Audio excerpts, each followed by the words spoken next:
रोहन,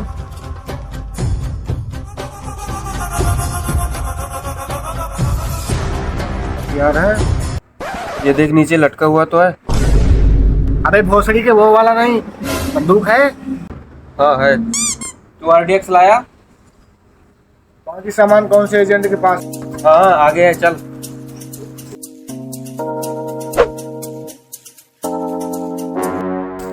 इसकी बहन का आरडीएक्स मारू, साला एजेंट के नाम पे कलंक है। उठा इस भोसड़ी वाले को।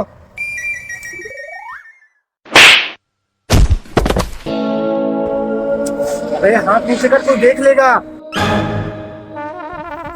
बारूद है।